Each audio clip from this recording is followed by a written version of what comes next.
और साथ ही साथ मैं इस मंच से नमन करना चाहूंगी आदरणीय हमारे नेताजी जो आज हमारे बीच में नहीं रहे। बाबा भीमराव अंबेडकर जी की देन है कि आज हमें ये मंच मिला है। मछली शहर की इस पवित्र धरा को हाथ जोड़ करके नमन करती हूँ, वंदन करती हूँ और अभिनंदन करती हूँ।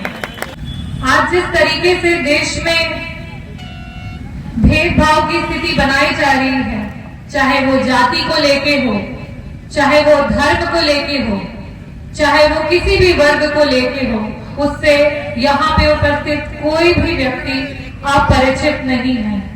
और मुझसे पहले काफी अच्छे अच्छे वक्ताओं ने अपनी बातों को रखा और बताया कि बाबा भीमराव अंबेडकर जी की देन है कि आज हमें ये मंच मिला है, आज हमें ये अपनी जमीन मिली है, आज हमें वो हक मिला है कि हम सब यहाँ पे कुर्सी पे बैठ करके बात कर रहे हैं और बात को सुन रहे हैं। आजादी से पहले से वो प्रताड़ना कोई भूल नहीं सकता कि जब हम चलते थे तो हमें अपने चप्पलों को हाथ में लेके चलना पड़ता था। कोई महिला भूल नहीं सकती है कि हमें अपने शरीर के लिए भी टैक्स देना पड़ा है। उस समय इस तरीके का शोषण हुआ है।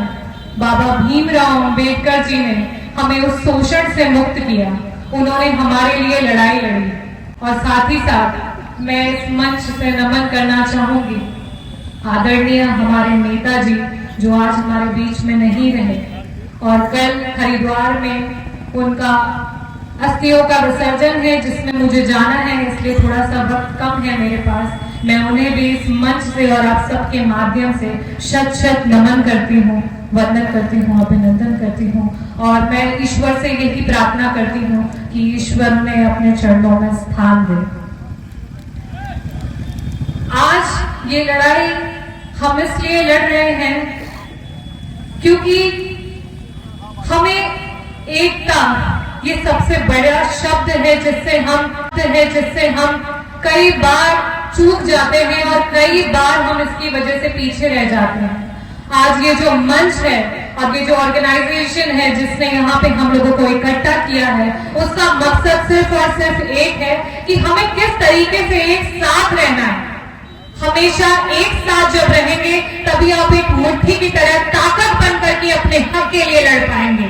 और ये मंच हमें वही चीज सिखा रहा है। और आज जिस तरीके से आप सभी लोग यहाँ पे उपस्थित हैं, मुझे ये हृदय में बड़ा सुकून। हम एक साथ बाबा भीमराव अंबेडकर जी के मार्ग पे, हमारे स्वर्गीय नेताजी के मार्ग पे इसी तरीके से आगे बढ़ेंगे और देश में अपनी लड़ाई के लिए हमेशा ललकारते रहेंगे।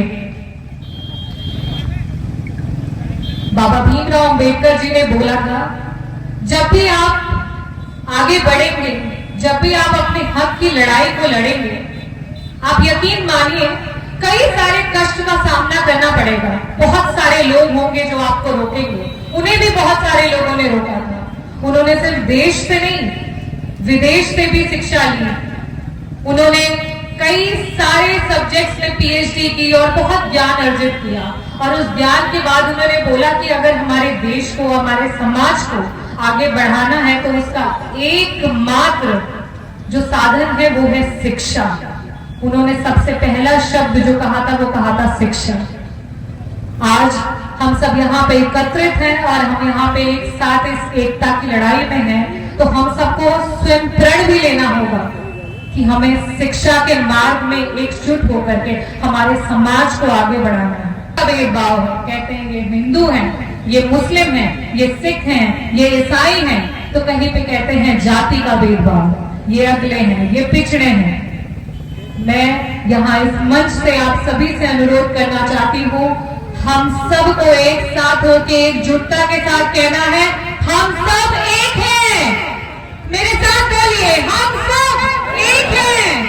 बाबा भीमराव अंबेडकर जिंदाबाद, बाबा भीमराव अंबेडकर जिंदाबाद। हम सबको हमेशा उनकी दी हुई सीख को आगे लेकर के चलना है और चाहे जिस प्रकार की भी कठिनाइयां आए तो मन में एक विचार रखना है कि हमें सफल होना है। और सफल किस तरीके से होंगे? सफल इस तरीके से होंगे अपने एक एक कदम को हमें बहुत सोच समझ के आगे बढ़ना होगा। सफल होना है तो कदम भारी रख, बाहर निकल तूफानों से यारी रख। कदम कदम पर मिलेंगी मुश्किलें तय है, पर तू निरंतर अपना सफर जारी रख, तू निरंतर अपना सफर जारी रख। बाबा भीमराव अंबेडकर की एक छोटी सी लाइन थी जो मैंने पढ़ी थी, आपके सामने बोलना चाहूंगी, क्योंकि आज हम सब जब यहाँ एकत्रित हैं तो एक मकसद मन में लेकर के यहाँ पे हैं। तो उन्होंने कहा था कि अगर तुम किसी मकसद के लिए खड़े होना तो एक वृक्ष की तरह खड़े होना, क्योंकि एक पेड़, एक वृक्ष में जो ताकत है वो किसी में नहीं। किसी मकसद के लिए खड़े होना तो एक वृक्ष की तरह खड़े होना, और गिरना तो एक बीज की तरह, ताकि वापस से उगकर उसी मकसद के लिए तुम जंग कर सको। और मुझे लगता है आज इस मंच से हमने अपने मन में एक प्रण ले लिया है कि हमारे जो ये एकता के साथ आगे बढ़ने का जो हमारा प्रण है, इसकी जंग में हम सब एक साथ हैं। और हम बाबा को नमन करते हुए, हमारे आदरणीय नेताजी को नमन करते हुए और आप सभी को नमन करते हुए मैं आप लोगों से धन्यवाद चाहूंगी।